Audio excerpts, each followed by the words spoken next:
One of the craziest nights in all of NBA history just happened. We saw multiple players score 60 points. This is the only time in NBA history that this has happened. And to add on to that, Joel Embiid had 70. I don't even know what to say, guys. I mean, Embiid having 70 is only the 9th game in NBA history to crack the 70-point mark. And honestly, it is something that is basically unachievable. And we have never seen this from a center except for Will. In today's video, I'm going to be breaking down both of these performances and explaining why they happened, because this was not any random night. For starters, tonight was the anniversary of Kobe Bean Bryant's 81-point game.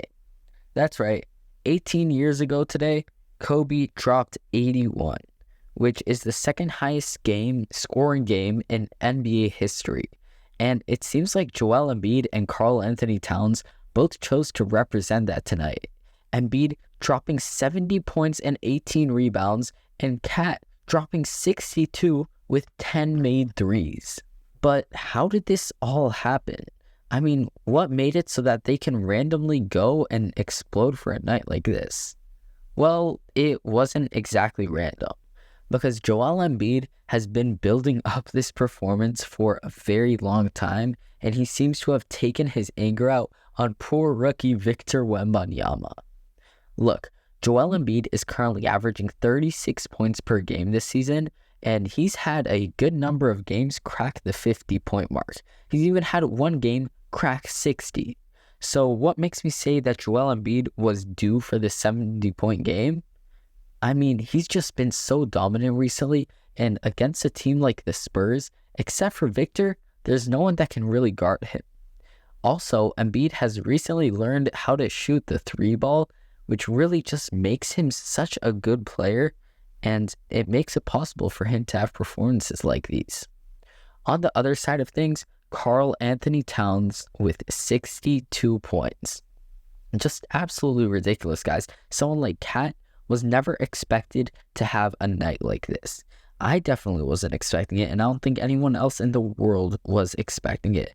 But Cat was playing a very, very bad defensively Charlotte Hornets team. And honestly, these Hornets, they might be a good team, and they might have actually beat them. Yes, that's right.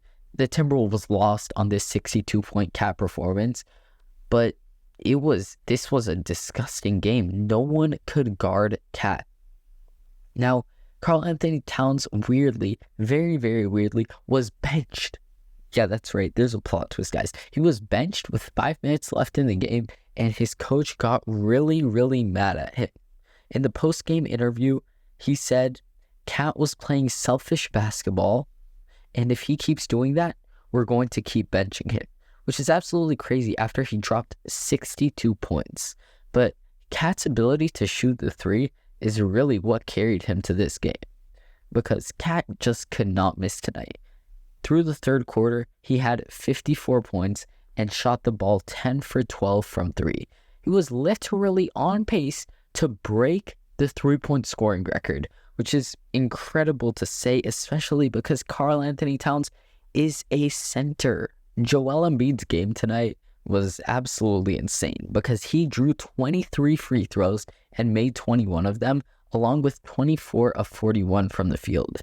He is the second player after Michael Jordan to record a 60, 15, and 5 game, which is, it's just, he put on an absolute masterclass, and he received a standing ovation at the end of the game, which was much, much needed.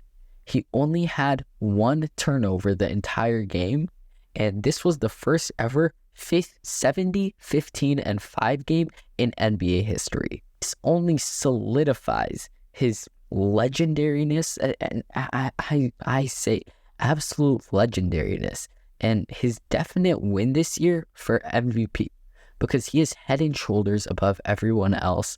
I mean, shooting 56% from the field tonight while having, oh my God, guys, he's been on one of the most dominant stretches in NBA history since December 1st, averaging 40, 12, and 5 on 57, 42, 90% shooting.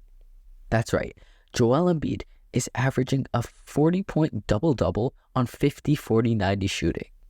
He is playing on levels that we have never ever seen before, and he is playing against some very, very good teams. Look, although the Spurs might not be good, they have Victor Wembanyama, who could have definitely locked Embiid up if he really tried, but he just couldn't, because Embiid, as you can see in these clips that I've been showing this whole time, has just been getting to his spots, hitting those middies, and just absolutely dominating, guys. Circling back to what I said at the start of this video, this is only the fourth instance in NBA history in which two players have recorded 60 plus points on the same night. And last time this happened was 1978.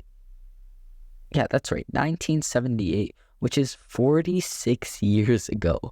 To put that into perspective, there was no iPhone 46 years ago, and most of us, and definitely the people watching my video, cannot imagine a world without basically all the modern inventions we have. That just shows how record-breaking Embiid and Cat were today. Back in 78, it was David Thompson and George Gervin, two Hall of Famers. Back before that, 1962, Jerry West and Wilt.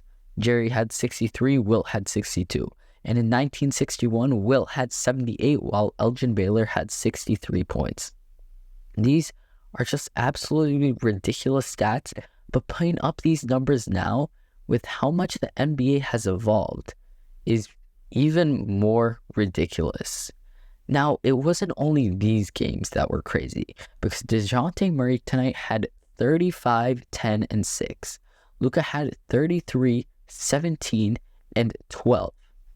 And then we also had other insane performances, like a few more triple doubles just scattered casually around the league. And oh geez, guys, it's just been a ridiculous night for NBA basketball. And look, Giannis had 31, 17, and 10. Donovan Mitchell had 25 and 13. Jaren Jackson Jr. had a career-high 6 steals. And honestly, the list of these stat lines just goes on and on. The Celtics got edged out by the Mavericks even after Jason Tatum absolutely bodied, and I mean bodied, Luka Doncic. And look, KD just won Player of the Week, and he has never been playing better. He has just been playing so dominant, and he deserves this season's MVP award. Now, will he win it? Well, that's up for the fans to decide. But you can decide now in my comment section. So let's see what you guys think, and I'll see you guys in the next one. Peace.